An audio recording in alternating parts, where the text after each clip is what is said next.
कोल्हापूर जिल्ह्यातील काही महत्त्वाच्या बातम्या आता आपण थोडक्यात पाहणार आहोत। त्यासाठी आता पाहूया संक्षिप्त बातम्या अर्थात फास्ट न्यूज। कणकवलीमध्ये झालेल्या बॅरिस्टर नाथ पै एकांकिका स्पर्धेत शालेय गटात कोल्हापूरच्या अभिरुची संस्थेला यश मिळालं। ठोंब्या या एकांकिकेला सांघिक प्रथम क्रमांक मिळाला तर उत्कृष्ट अभिनयाचं पारितोषिक आरव गुळवणीला मिळालं। दिग्दर्शनाचं द्वितीय क्रमांकाचं पारितोषिक जितेंद्र देशपांडे यांना मिळालं तर तांत्रिक अंगाचं दुसऱ्या क्रमांकाचं पारितोषिकही अभिरुची संस्थेला मिळालं।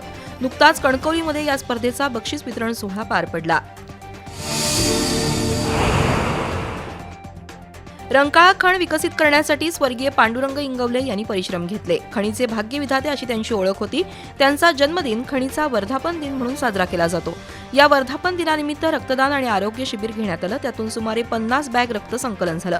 तसंच मोफत आरोग्य तपासणी करण्यात आली। यावेळी अजय इंगवले, उदय इंगवले, संजय इंगवले, खणविहार सेवाभावी मंडळाचे अध्यक्ष सुहास इंगवले, विजय कुंभार, दिलीप देसाई, प्राध्यापक SP चौगले, महादेव मोरे यांच्यासह पदाधिकारी आणि इंगवले कुटुंबीय उपस्थित होते। इचलकरंजीतील स्टेशन रोडवर किशोर पटेल यांचं श्री जलाराम ट्रेडर्स हे हार्डवेअर दुकान आहे। 27 डिसेंबरला रात्री दुकान बंद करून पटेल घरी गेले। आज सकाळी हे दुकान उघडल्यावर गोदामाचा पत्रा कापलेला दिसून आला। त्यानंतर पटेल यांनी दुकानात पाहणी केली असता 6,37,000चं साहित्य चोरीला गेल्याचं उघड झालं।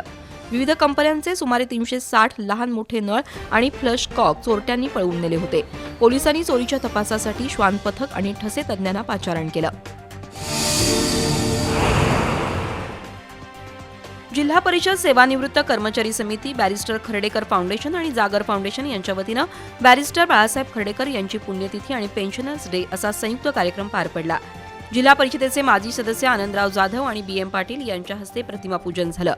वयाची 75 वर्ष पूर्ण केलेल्या सेवानिवृत्त कर्मचाऱ्यांचा मान्यवरांच्या हस्ते सत्कार करण्यात आला। यावेळी जागर फाउंडेशनचे अध्यक्ष प्राध्यापक BG मांगले, संघटनेचे राज्याध्यक्ष सुबराव पवार यांनी उपस्थितांना मार्गदर्शन केलं।